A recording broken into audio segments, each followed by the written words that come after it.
బైడెన్కు మతిపోయిందా అని నెటిజన్లు సోషల్ మీడియాలో కామెంట్స్ చేస్తున్నారు. G7 సదస్సు కోసం ఇటలీ వెళ్లిన ఆయన అక్కడ వ్యవహరించిన తీరుతో మరోసారి వార్తలకు ఎక్కారు. ఈ సదస్సుకు హాజరైన నేతలంతా ఫోటో దిగేందుకు రెడీ అవుతున్నారు. ఆ టైంలో బైడెన్ మాత్రం మరోవైపు నడుస్తూ ఏదో ఆలోచిస్తూ ఎవరితోనో మాట్లాడుతున్నట్లు కనిపించారు.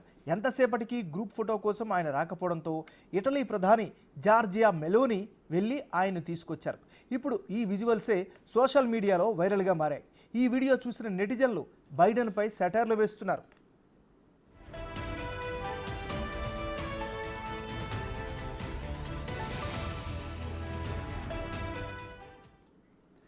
బైడెన్ వయస్సు 81 ఏళ్ళు కాబట్టి ఆయనకు మతిమరుపు బాగా పెరిగింది కాబట్టి ఇలా వ్యవహరించడం సహజమే. కానీ ఆయన అగ్రదేశానికి అధ్యక్షుడు. ప్రపంచ దేశాలకు దిశానిర్దేశం చేయాల్సిన బాధ్యత ఆయనపై ఉంది. కానీ ఆయన ఏ దిశలో నడవాలో వేరే వాళ్ళు చెప్తే కానీ ఒక అడుగు కూడా ముందుకు వేయలేని పరిస్థితుల్లో ఉన్నారు. ఇలా పరిస్థితులు కూడా ఆయన మరోసారి అధ్యక్ష పదవికి పోటీ పడుతున్నారు. ఇది అమెరికా కాదు, యావత్ ప్రపంచానికే ప్రమాదకరం.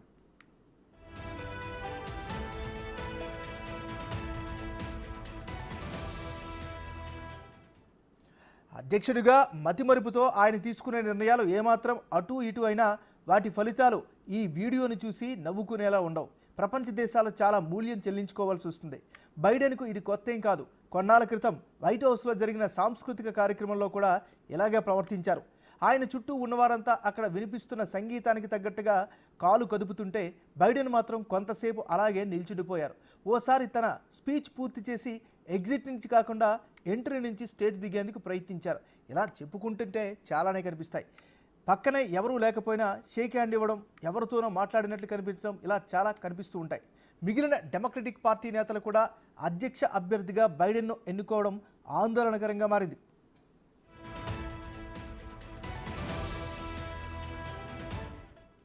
మరోవైపు బైడెన్ ప్రత్యర్థి ట్రంప్ పరిస్థితి కూడా అలానే ఉంది. ఆయనకు కూడా మతిమరుపు కూడా పీక్స్కి చేరింది. నెల రోజుల క్రితం ట్రంప్ తన ప్రసంగంలో టెన్నిస్ దిగ్గజం జిమ్మీ కానర్స్ను అమెరికా 39వ అధ్యక్షుడు జిమ్మీ కార్టర్గా పిలిచారు. ఎన్నికల ర్యాలీలో బైడెన్ను విమర్శించడానికి ట్రంప్ ఈ పేరును ప్రస్తావించారు. ఇలాంటి తప్పులే ఆయన 2-3 సార్లు చేశారు. మొత్తానికి ఈ ఇద్దరు వృద్ధులు ప్రపంచాన్ని ఏం చేయడానికి ఇంకా పోటీ చేస్తున్నారో అర్థం కావడం లేదని నెటిజన్లు తలలు పట్టుకుంటున్నారు.